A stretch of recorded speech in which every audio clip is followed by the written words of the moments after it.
আবারও বাড়ছে তিস্তা, পদ্মা ও যমুনা সহ বিভিন্ন নদ নদীর পানি। এতে দেশের মধ্যাঞ্চল সহ অনেক জেলায় বন্যার আশঙ্কা করা হচ্ছে। নেত্রকোনার কলমাকান্দায় পাহাড়ি ঢলে কয়েকটি গ্রাম প্লাবিত হয়েছে। এদিকে উপকূলীয় এলাকা সহ কয়েক জেলায় মুষলধারে বৃষ্টি শুরু হয়েছে। পটুয়াখালীর কলাপাড়ায় বেড়িবাঁধ ভেঙে কয়েকটি গ্রামে জোয়ারের পানি ঢুকেছে। সহকর্মীদের পাঠানো তথ্য ও ছবিতে প্রতিবেদন। নেত্রকোনার কলমাকান্দায় খারনই ও নাজিরপুর ইউনিয়নে রোববার রাতে পাহাড়ি ঢলে একাধিক গ্রাম ডুবে গেছে। রাস্তাঘাট তলিয়ে যাওয়ার পাশাপাশি নদীর পাড় ভেঙে ব্যাপক ক্ষয়ক্ষতি হয়েছে। অনেক সড়ক পানির নিচে থাকায় চলাচলে দুর্ভোগ হচ্ছে। সোমবার সকালে কলমাকান্দা পয়েন্টে উবদাখালী নদীর পানি বিপদসীমার 15 সেন্টিমিটার উপর দিয়ে প্রবাহিত হয়। ফলে নিম্নাঞ্চলে বন্যা পরিস্থিতির আরও অবনতি হওয়ার আশঙ্কা করা হচ্ছে। ভোগান্তি ভুলে চলে আসুন রিগালে। ওয়ারেন্টি সহ স্টাইলিশ কালেকশন নিয়ে রেডি রিগাল ফার্নিচার। পদ্মায় পানি বেড়ে আবার ডুবে গেছে মানিকগঞ্জের পাটুরিয়া লঞ্চ ঘাটের সংযোগ সড়ক। এতে দুর্ভোগে পড়েছেন যাত্রীরা। সোলিং করা ছিল সেটা পানিতে ডুবে গেছে, আবার জিও ব্যাগ ফেলছে, আবার পানি গেছে, আবার করছে। কিন্তু আজকে আসলাম, আজকে দেখে আবারও ওই কোনায় জিও ব্যাগ উপরে পানি উপরে উঠে গেছে। এখন আজকে যদি মেরামত না করা হয় তাহলে আবার দুর্ভোগ করতে হবে। এই যে দেখেন পরিস্থিতি, প্রত্যেকটা লোকিত। আমরা তো পুরুষ মানুষ, একটা মহিলা মানুষ, বাচ্চা কাচ্চা নিয়ে আসাটা অনেক। সিরাজগঞ্জে টানা 6 দিন ধরে যমুনা নদীর পানি বাড়ছে। গত 24 ঘন্টায় যমুনার পানি 82 থেকে 85 সেন্টিমিটার বেড়েছে। পানি উন্নয়ন বোর্ড বলছে, জেলার অন্তত 31টি ইউনিয়নকে বন্যার জন্য ঝুঁকিপূর্ণ হিসেবে চিহ্নিত করা হয়েছে। উজানের ঢল ও বৃষ্টিতে আবারও বেড়েছে তিস্তা নদীর পানি।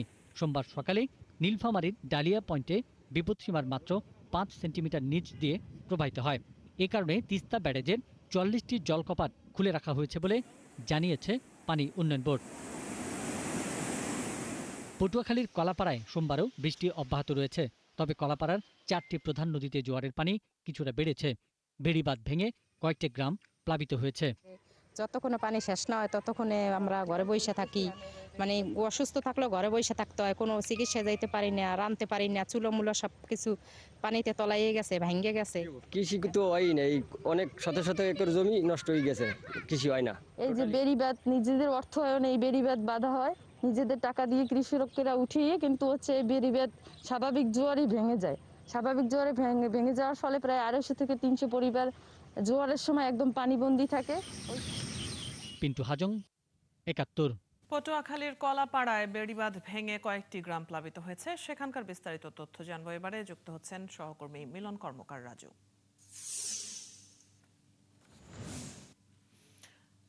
রাজু, এখন পর্যন্ত কতগুলো গ্রাম প্লাবিত হয়েছে এবং নিম্নাঞ্চলে পানি প্রবেশ করে কি ধরনের ক্ষয়ক্ষতি হয়েছে জানাবেন বিস্তারিত। ধন্যবাদ অতিথি।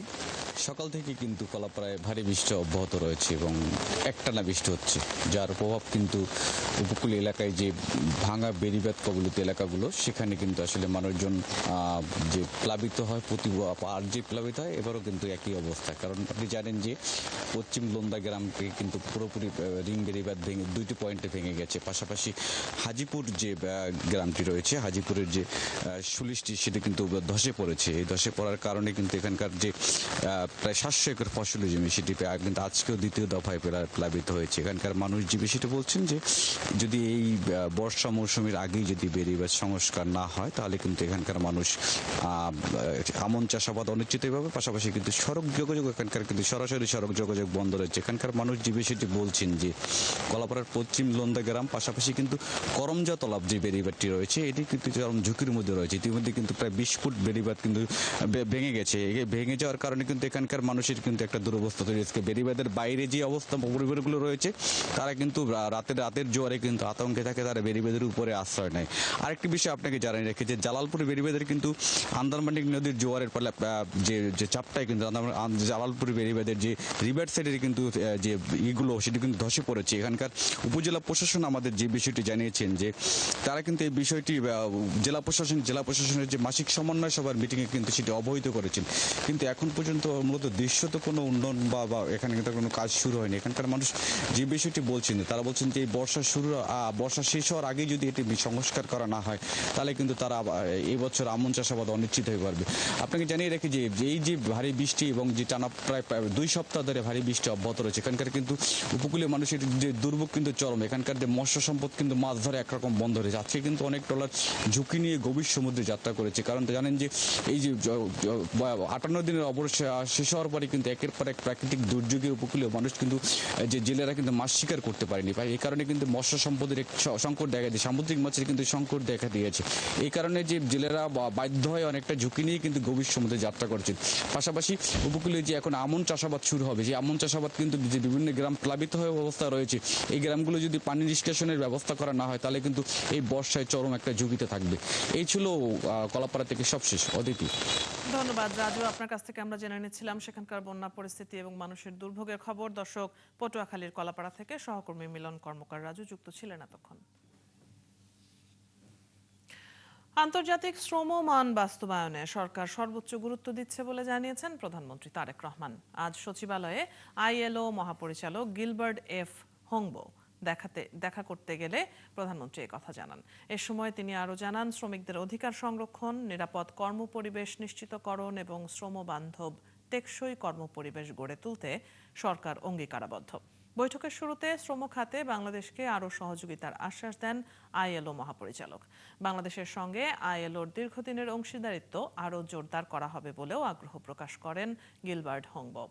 সাক্ষাৎকালে তিনি প্রধানমন্ত্রীকে জানান, আন্তর্জাতিক সম্প্রদায়ের আস্থা সুদৃঢ় করতে বর্তমান সরকার কার্যকর ভূমিকা রাখছে। বিএনপির সাথে যুগপৎ আন্দোলনে থাকা শরিক দল ও জোটের প্রতিনিধিদের সাথে সন্ধ্যায় বৈঠকে বসবেন দলের চেয়ারম্যান ও প্রধানমন্ত্রী তারেক রহমান। সরকার গঠনের পর শরিকদের সঙ্গে এটিই হবে প্রধানমন্ত্রীর প্রথম আনুষ্ঠানিক বৈঠক। সন্ধ্যা 7:30টায় রাষ্ট্রীয় অতিথি ভবন যমুনায় এই বৈঠকটি হবে। জাতীয় সংসদে প্রতিনিধিত্বকারী বিরোধী দলগুলোর বাইরে বিএনপির সাথে যুগপৎ আন্দোলনে অংশ নেয়া নিবন্ধিত এবং অনিবন্ধিত রাজনৈতিক দলের শীর্ষ নেতাদের বৈঠকে আমন্ত্রণ জানানো হয়েছে। রাজনৈতিক মহলে এই উদ্যোগকে কেবল সৌজন্য সাক্ষাৎ হিসেবে নয়, বরং জোটের অভ্যন্তরীণ সমন্বয় জোরদার এবং ভবিষ্যৎ রাজনৈতিক সম্পর্কের রূপরেখা নির্ধারণের একটি গুরুত্বপূর্ণ পদক্ষেপ হিসেবেও দেখা হচ্ছে। জুলাই গণ অভ্যুত্থানে মানবতা বিরোধী অপরাধের মামলায় মৃত্যুদণ্ডপ্রাপ্ত সাবেক স্বরাষ্ট্রমন্ত্রী আসাদুজ্জামান খান কামালকে প্রত্যর্পণের জন্য ভারত সরকারের কাছে আনুষ্ঠানিকভাবে চিঠি পাঠিয়েছে বাংলাদেশ। পাশাপাশি দিল্লির কাছে আন্তর্জাতিক অপরাধ ট্রাইব্যুনালের দেয়া মৃত্যুদণ্ডের রায়ের কপিও পাঠিয়েছে পররাষ্ট্র মন্ত্রণালয়। 24 জুলাই আগস্ট গণ অভ্যুত্থানের সময় সংগঠিত মানবতা বিরোধী অপরাধের অভিযোগে করা মামলায় শেখ হাসিনা, সাবেক স্বরাষ্ট্রমন্ত্রী আসাদুজ্জামান খান কামাল এবং সাবেক আইজিপি চৌধুরী আবদুল্লাহ আল মামুনকে আসামি করা হয়। বিচারিক প্রক্রিয়া শেষে 2025 সালের 17 নভেম্বর আন্তর্জাতিক অপরাধ ট্রাইব্যুনাল 1 রায় ঘোষণা করে।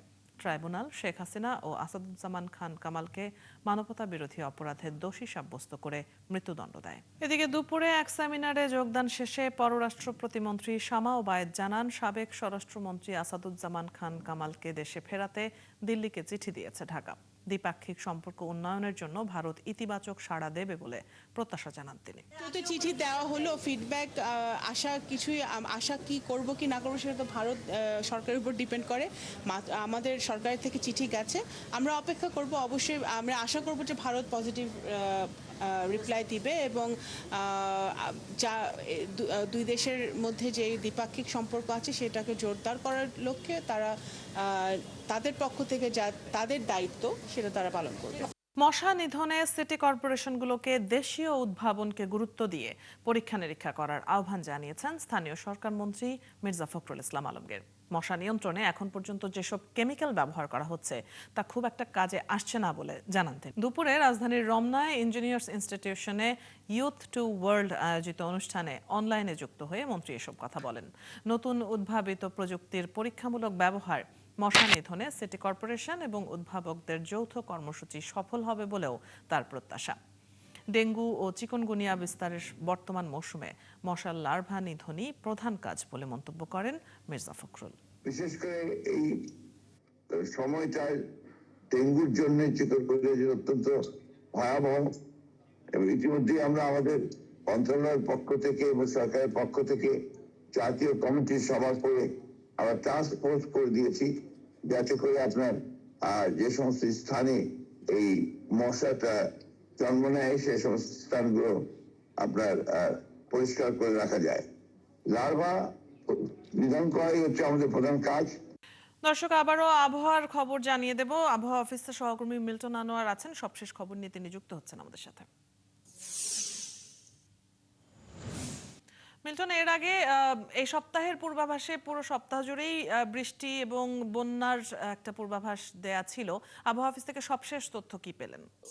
কিছুক্ষণ আগে আমরা কথা বলেছি আবহাওয়াবিদের সঙ্গে, আবহাওয়া অধিদপ্তরে, এবং তিনি যেটি জানিয়েছেন যে ঢাকায় আজ থেকে আগামী 48 ঘন্টা ভারী বৃষ্টিপাতের আশঙ্কা আছে, এবং শুধু ঢাকায় নয় 7টি বিভাগে তারা ভারী বৃষ্টিপাতের আশঙ্কা করছেন, এবং সেই 7টি বিভাগের মধ্যে বরিশাল, সিলেট, খুলনা এই বিভাগগুলো আছে, এবং ফলে দক্ষিণাঞ্চলের যেই জেলাগুলো আছে সেই জেলাগুলোতে বন্যার আশঙ্কা করছে আবহাওয়া পূর্বাভাস কেন্দ্র। এবং তারা বলছেন যে ঢাকাতে যে ভারী বৃষ্টিপাত হবে সেই ক্ষেত্রে ঢাকাতেও কিন্তু ঢাকার নগরবাসী জলাবদ্ধতার শিকার হতে পারেন, এমনটিও আশঙ্কা করছেন তারা। এবং এর বাইরে আরও যেটি আরও উদ্বেগজনক খবর হিসেবে তারা জানিয়েছেন সেটি হচ্ছে যে আগামী 23 জুলাই থেকে খানিকটা লঘুচাপেরও সৃষ্টি হতে পারে, ফলে সেই ক্ষেত্রে সমুদ্র বা উপকূলবর্তী অঞ্চলের মানুষ যারা আছেন তারা সমুদ্রের কিছুটা বিধ্বংসী রূপ দেখতে পারেন, এবং সেখানেও জলাবদ্ধতা বা জলোচ্ছ্বাসের মতো পরিস্থিতি তৈরি হতে পারে। ফলে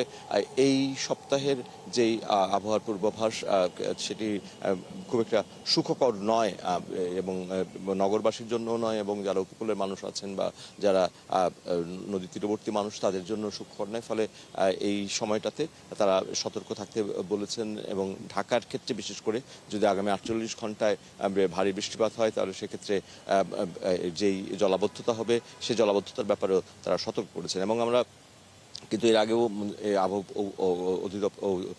পূর্বাভাস কেন্দ্র কিন্তু গত সপ্তাহেও আমাদেরকে জানিয়েছিল যে খানিকটা বৃষ্টি কিছুটা কমার পরে 19 তারিখ বা 18 তারিখ থেকে ভারী বৃষ্টিপাতের আশঙ্কা আছে। এবং আজকে 20 তারিখ, এবং আজকে আমরা দেখছি যে সকাল থেকে কিন্তু ঢাকায় বৃষ্টি হচ্ছে, এবং ঢাকার বাইরের জেলাগুলো থেকেও বৃষ্টির খবর আসছে।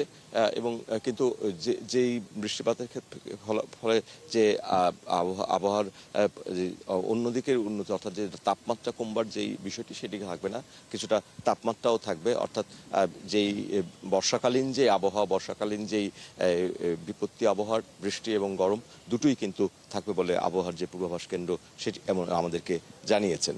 এবং ফলে আজ মিল্টন, ধন্যবাদ। আপনার কাছ থেকে আমরা সবশেষ তথ্যগুলো জেনে নিচ্ছিলাম। দর্শক, আবহাওয়া অফিস থেকে সহকর্মী মিল্টন আনোয়ার যুক্ত ছিলেন এতক্ষণ। নবায়নযোগ্য জ্বালানির ব্যবহার বাড়াতে সরকার কাজ করছে বলে জানিয়েছেন বিদ্যুৎ ও জ্বালানি মন্ত্রী ইকবাল হাসান মাহমুদ টুকু। রাজধানীর বাংলাদেশ চীন মৈত্রী সম্মেলন কেন্দ্রে ন্যাশনাল ডেভেলপমেন্ট প্রোগ্রাম আয়োজিত উন্নয়ন বিষয়ক জাতীয় কর্মশালায় তিনি একথা বলেন। এ সময় মন্ত্রী অভিযোগ করেন, আমদানি নির্ভর জ্বালানির মাধ্যমে বিদ্যুৎ উৎপাদন করে দেশকে দীর্ঘদিন পরনির্ভরশীল করে রাখা হয়েছে। গ্রাম পর্যায়ে সৌর বিদ্যুতের ব্যবহার আরও বাড়াতে বেসরকারি উন্নয়ন সংস্থাগুলোকে এগিয়ে আসার আহ্বান জানান তিনি। এ লক্ষ্যে বিশ্বব্যাংক সহ বিভিন্ন উন্নয়ন সহযোগী ও দাতা সংস্থা অর্থায়নে আগ্রহী বলেও জানান জ্বালানি মন্ত্রী। তিনি আরও বলেন, কিছু এনজিওর কার্যক্রম নিয়ে নেতিবাচক ধারণা থাকলেও দেশের গ্রামীণ অর্থনীতির উন্নয়ন ও সামাজিক পরিবর্তনে তাদের গুরুত্বপূর্ণ অবদান রয়েছে। এনার্জি আজকে এখন একটা এনার্জি সিকিউরিটি একটা সাংঘাতিক রকম একটা প্রবলেম হয়ে গেছে। এবং ইরান ইসরায়েলের যুদ্ধের পরে এনার্জি কোথায় দাঁড়াবে বলা কঠিন। তো এখন আমাদের কাছে আছে যে রিনিউয়েবল এনার্জি আছে, আমাদের সূর্য, আমাদের বাংলাদেশের সূর্যরও মুখটা খুব আমরা বর্ষাকালে দেখতে পাই না, সূর্য থেকে ইলেকট্রিসিটি তৈরি করবো আমরা। তারপরেও আমাদের যে স্টাডি বলে যে এখানে এনার্জি সোলার এনার্জি কাজ করবে। তো সোলার এনার্জি কাজ করলে আমরা কিছুদিন আগে একটা পলিসি দিয়েছি এবং আমরা পার্লামেন্ট ক্যাবিনেট থেকে পাশ করেছি ওটা। চলছে সংবাদ সংযোগ। সরাসরি সংবাদ অনুষ্ঠান দেখতে চোখ রাখুন ৭১-এর ফেসবুক পেজে এবং সাবস্ক্রাইব করুন ৭১-এর ইউটিউব চ্যানেল। থাকুন ৭১-এর সাথে।